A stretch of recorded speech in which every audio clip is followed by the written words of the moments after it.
En 1903, 1904, o sea, 4 años antes, Porfirio Díaz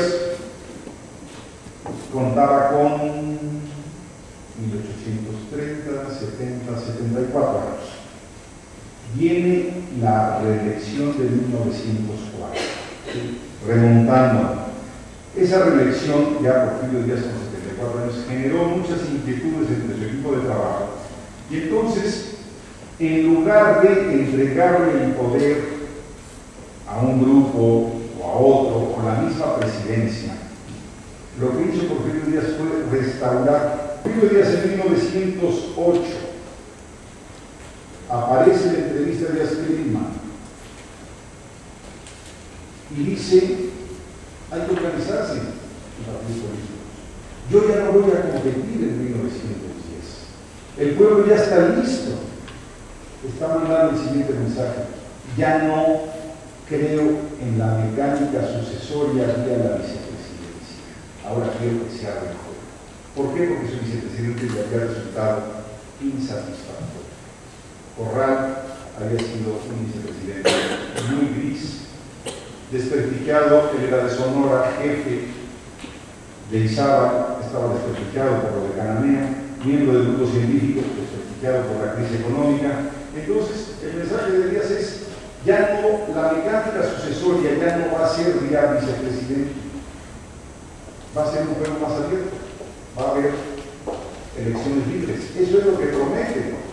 Entonces, los primeros en lamentar la entrevista de Askelima, o los primeros que la leyeron desde esta perspectiva, fueron Corral y sus colaboradores más cercanos. Y dijeron: ya nos está quitando Porfirio Díaz la sucesión que nos había otorgado en 1904. Otra lectura fue probar la lealtad de sus colaboradores. Porfirio Díaz era un presidente mañoso. Entonces constantemente quería probar la lealtad de la gente cercana. Entonces dice: bueno, voy a lanzar esto diciendo que yo me retiro, y lo que quiero ver es, cuando yo anuncio que me estoy retirando, a ver quién es el primero que dice: entonces voy yo. Eso es lo que quería Porfirio Díaz, probar la lealtad. Y eso era muy perverso, muy maquiavélico. Una tercera posibilidad era engañar a sus adversarios, y en concreto a Bernardo Reyes. Si yo digo que ya no me voy a lanzar, ¿sí?, lo hago para, como decimos en México, calar a Bernardo Reyes. ¿Hasta dónde está dispuesto a llegar Bernardo Reyes? ¿Realmente quiere ser mi sucesor? ¿Con qué intenciones? ¿Con qué intensidad? También fue vista como un anzuelo, no a los adversarios, sino a los opositores, que no es lo mismo. O sea, opositores eran los contrarios. Bernardo Reyes era finalmente parte del aparato gubernamental, era gobernador de Nuevo León. No, aquí era ver si realmente hay opositores. Hay otra potencial lectura que dice que los marronistas estaban llamando a la rebelión, ya lo habían hecho en 1906, lo volverían a hacer en 1908, y que esta entrevista de Askelima era para decirles: no se vayan por la opción armada, contengámonos en una opción pacífica electoral.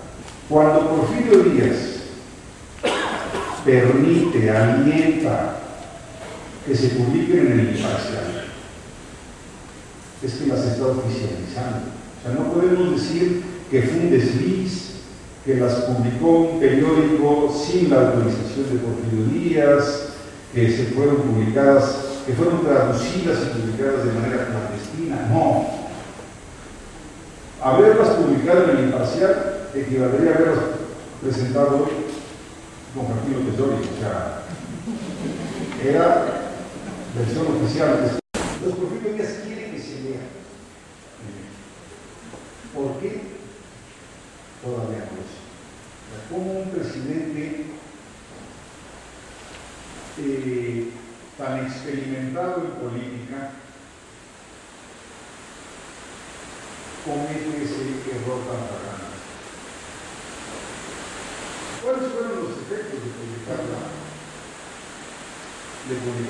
Ahora ya no estoy hablando de las lecturas, de las explicaciones que se dieron, no, ahora estoy hablando de los efectos, consecuencias reales. Primero que todo, alarmó a sus propios colaboradores. Y la explicación es muy sencilla. Bueno, a los miembros del gabinete, porque si Porfirio Díaz renunciaba y llegaba un nuevo presidente, todos los miembros del gabinete perderían su hueso. Así de sencillo. Segundo, a los gobernadores, porque si Porfirio Díaz renunciaba, si Porfirio Díaz decidía ya no postularse en 1910, todos los gobernadores estarían obligados, hubieran estado obligados a seguir la misma línea en sus respectivos estados. Y no estoy convencido de que los gobernadores de aquel entonces quisieran abandonar sus respectivas gobernaciones. Por eso, el gabinete y los gobernadores inmediatamente empezaron a presionar a Porfirio Díaz diciendo: no, retire usted las afirmaciones a Friedman, desmiéntalas, ignórelas. Inmediatamente las presiones son semanas después, días después, comienzan miembros de gabinete y gobernadores a presionar. Segundo, otro efecto inmediato fue sembrar la incertidumbre, sobre todo entre la clase media de aquel entonces. Una clase media que había crecido. Hasta ese momento, el gobierno de México, si lo vemos históricamente, en el siglo XIX había sido un caos. Y cada vez que había un cambio de gobierno, la población sabía que iba a terminar a balazos. Entonces, siglo XIX, llega Porfirio Díaz y cambia esa situación y se convierte en un sistema absolutamente predecible. Se convierte en un sistema político anodino, aburrido. Se sabe que él se va a reelegir, se sabe que no va a haber opositores, se sabe que no va a haber un procedimiento electoral real, como dirían después los antireformistas, no va a haber un sufragio efectivo. Y va a haber una comedia de elecciones. Con la entrevista de Friedman, lo que hace Porfirio Díaz es acabar de un costalazo con todo el principio de la certidumbre, a un sistema basado en la certidumbre, en la inactividad, en el apoliticismo, le metió de repente un principio, un elemento incertidumbre. No sabía, bueno, se va, quién queda, efectivamente va a haber partidos, efectivamente se va a retirar en mes. Esto para mí fue el mayor error de Porfirio. Le cambió la dinámica, le cambió la naturaleza a su propio aparato. Si algún principio debe tener todo político, es no molestar a la espera. Y lo que hizo Porfirio Díaz con la entrevista de Friedman fue molestar a la espera.